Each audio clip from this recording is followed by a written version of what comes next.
BFM Business, midi, l'heure H, l'invité. Audrey Maubert.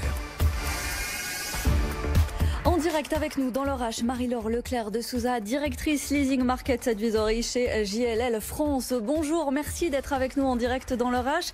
Des bureaux désertés par les salariés. Le constat, il a été fait il y a déjà des semaines. Le télétravail est devenu un recours, pas le seul, mais la crise a bel et bien bousculé le marché des bureaux. Cela a totalement rompu une dynamique qui était d'ores et déjà engagée. Effectivement, nous avons un marché qui a été particulièrement perturbé par le confinement et le Covid a décalé un certain nombre de projets, a bousculé, a accéléré un grand nombre de grandes tendances que nous connaissions depuis quelques mois aujourd'hui. Et j'aurais tendance à imaginer que tous les bureaux ne sont pas désertés. Au contraire, ils y ont pris tout leur sens, mais le télétravail a redessiné l'ensemble des besoins que les entreprises ont pour leurs bureaux et pour justement assurer que les collaborateurs reviennent dans ces bureaux avec une réelle intention de le faire pour y trouver quelque chose et une expérience. Alors pour revenir en détail chronologiquement sur cette crise et l'effet du confinement, le marché s'est effondré, plombé par le confinement. En Île-de-France, le choc a été d'une rare ampleur. Alors oui, le choc a été très important puisque la demande placée a chuté de 40% lors du premier semestre. Qu'est-ce que ça veut dire? Cela veut dire qu'au lieu de que 1 100 000 m² de bureaux soient loués par des entreprises au cours du premier semestre, comme sur la dernière moyenne décennale, l'ensemble des entreprises ont pris à bail 675 000 m² de bureaux en Île-de-France, puisqu'effectivement, à partir du 16 mars, l'ensemble des baux ne se sont pas forcément signés, les décisions se sont décalées et une vraie réflexion a été mise en œuvre dans les entreprises sur leur empreinte immobilière et la façon dont ils souhaitaient travailler dans les immeubles de bureaux. Alors, mais malgré tout, pardon. Non, je vous en prie, terminez. Malgré tout, nous pensons que l'année 2020 sera une année pendant laquelle le second semestre va reprendre l'ensemble des projets qui existaient avant le confinement. Nous tablons sur une demande placée d'1 500 000 m² versus 2 millions par an sur la dernière moyenne décennale de la même façon. Et donc il y aura une possibilité de repartir, pas de rattrapage complet, mais finalement une dynamique qui pourrait reprendre de manière technique, de manière logique.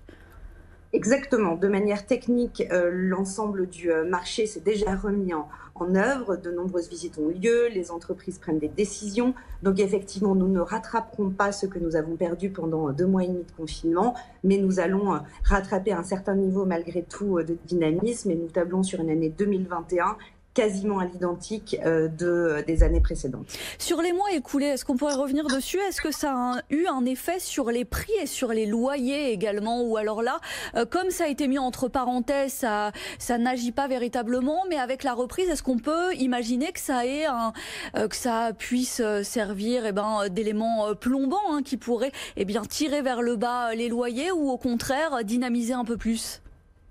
Alors, quand on revient un petit peu sur les mois passés, nous avons eu un stock en immobilier d'entreprise sur la région Île-de-France très faible.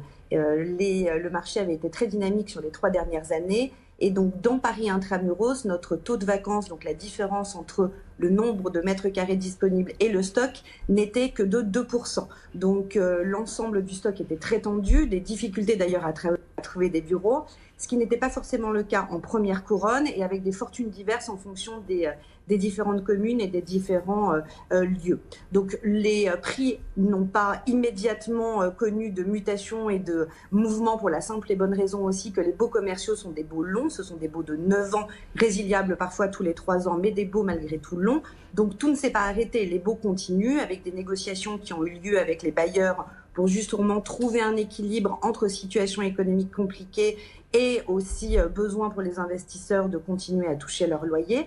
Donc les transactions n'ont pas fait chuter les valeurs puisque le stock se reconstitue relativement doucement dans Paris et un petit peu plus en première couronne. Ce qui est certain, c'est qu'aujourd'hui, les bailleurs institutionnels sont prêts à accompagner les entreprises dans des prises de risques, dans des déménagements et dans des volontés de mouvement. Donc, les prix ne vont pas chuter de façon évidente. Nous aurons des recalages sur certaines valeurs, des ralentissements de hausse dans Paris, mais aujourd'hui, il n'y aura pas de chute drastique des valeurs, sauf sur des secteurs potentiels avec des surdensités de bureaux. Ce qui veut dire que ça ne va pas remettre en cause les investissements imaginés peut-être avant et confirmés ensuite pour le second semestre. Tout à fait. Nous avons un marché de l'investissement qui, contrairement au marché locatif qui a directement connu des effets liés à la crise, le marché de l'investissement aujourd'hui est dynamique. Nous avons un vrai attrait de l'ensemble des investisseurs internationaux pour le marché parisien, le marché francilien et le marché français. Il faut se dire aussi que le marché français est un marché pérenne et stable depuis des années. Nous sommes dans un contexte économique européen aussi qui est marqué par le Brexit. Donc l'ensemble des investissements en France perdure et demeure et devrait rester stable sur cette année 2020. On le dit souvent, la crise comme accélérateur de transformation déjà engagée. On l'a vu surtout, c'est particulièrement vrai sur le marché des bureaux. Le cas pour ce marché, un lieu où les services ont pris et doivent prendre davantage de place. Il y a eu la transformation certes du coworking. Là, on parle du télétravail, mais de toute façon, c'était un secteur qui était déjà en pleine transformation. On parle plus spécialement de flex office. Il faut apporter un lieu de vie, un lieu de service pour les salariés. Vous avez tout à fait raison. L'accélération de ce que nous avons connu ces dernières années a été très importante lors du confinement et du post-confinement. Nous avons une idée qui est de se dire que le Covid a décalé les projets, le télétravail a redimensionné l'ensemble des projets et le flex office les a redessinés. Donc nous avons ces tendances qui se sont accélérées avec l'envie que le bureau devienne vraiment un lieu d'expérience, d'attraction des talents, de rétention des talents, d'échange, de travail collaboratif, de travail créatif. Le bureau n'est pas uniquement un endroit pour lequel on doit aller par punition, mais bien au contraire créer des volontés de mutation des façons dont les entreprises travaillent de façon individuelle, travaillent en mode projet. Et donc, ces accélérations sont en cours avec bien entendu la prise en compte des mesures sanitaires qui ont quand même aussi bouleversé ces réflexions et qui aujourd'hui nécessitent donc de repenser complètement son emprise immobilière. Aujourd'hui, les entreprises que nous avons rencontrées nous parlent plutôt de mieux consommer des mètres carrés que de moins consommer des mètres carrés. Effectivement, le bureau doit trouver sa place et trouver sa place pour que les collaborateurs y soient bien et les clients des entreprises y soient bien aussi. Ça veut dire qu'on ne va pas spécialement rationaliser les besoins de mètres carrés, on va mieux les utiliser.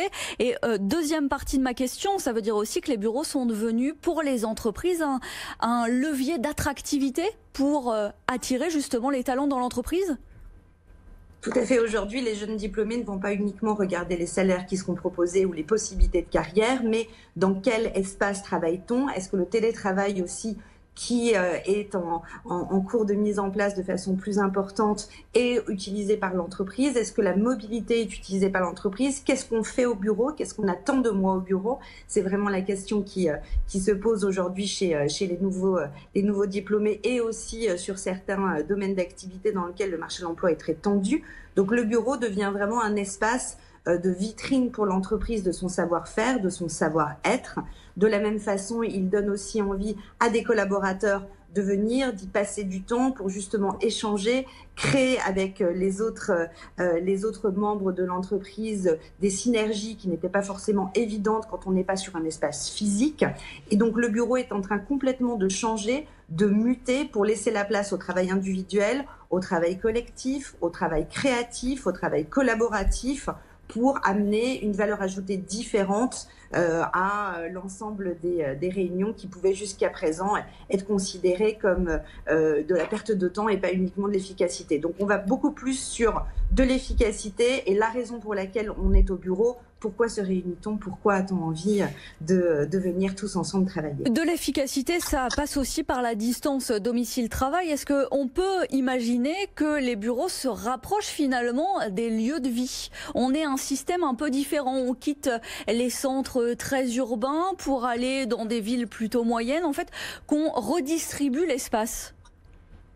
Alors ça, c'est une vraie question qui va dépendre du secteur d'activité de l'entreprise, du poste du collaborateur, qui peut avoir des attentes complètement différentes. des attentes différentes de la part de ses clients, de la part des membres de son équipe ou de sa direction. Donc on ne peut pas complètement faire des généralités. Les vraies questions qui vont se poser dans les prochains mois sont report ou centralité du marché du travail, même au sein de la région parisienne. Est-ce qu'on a plutôt envie d'avoir son siège social dans Paris, ses équipes en première couronne? De la même façon, peut-on imaginer avoir une partie de ces équipes en région et qui travaillent aussi à Paris de temps en temps? Donc toutes ces réflexions sont en cours au sein des entreprises et vont vraiment dépendre de leur secteur d'activité, de leur besoin d'être sur des endroits proches, de la proximité avec leurs clients et de la proximité avec leurs propres collaborateurs. Donc tout est dans le détail et aujourd'hui nous assistons à d'ailleurs des réflexions complètement différentes de grands groupes qui jusqu'à présent obligeaient leurs collaborateurs à être à un endroit fixe parce que justement leur entreprise s'y trouvait, leur siège social s'y trouvait, et des réflexions ont lieu sur la mobilité, sur les tiers-lieux, sur les usages différents des espaces qui aujourd'hui mènent des opportunités incroyables justement pour peut-être un meilleur équilibre du territoire. Une dernière question sur cette fameuse rentrée attendue comme un choc, ou l'automne même, le choc de l'automne qu'on attend comme catastrophique. C'est quand même un secteur, l'immobilier de bureau, malgré tout certes qui résiste, mais qui est très exposé à la conjoncture, et donc la reprise du secteur est liée à la reprise économique. Est-ce que vous envisagez tout de même une perspective optimiste? Vous le disiez, avec encore des investissements, mais on peut imaginer pour le secteur quand même ce choc de la rentrée ou ce choc de l'automne? Alors le choc on l'a déjà subi, le choc on l'a subi le 16 mars quand on était avec le confinement. On a arrêté totalement notre activité, donc on a déjà le sentiment d'avoir connu un premier choc, il a fallu digérer ce choc. Et de l'avoir absorbé. Et de l'avoir absorbé, exactement. Donc ça a été le premier effet.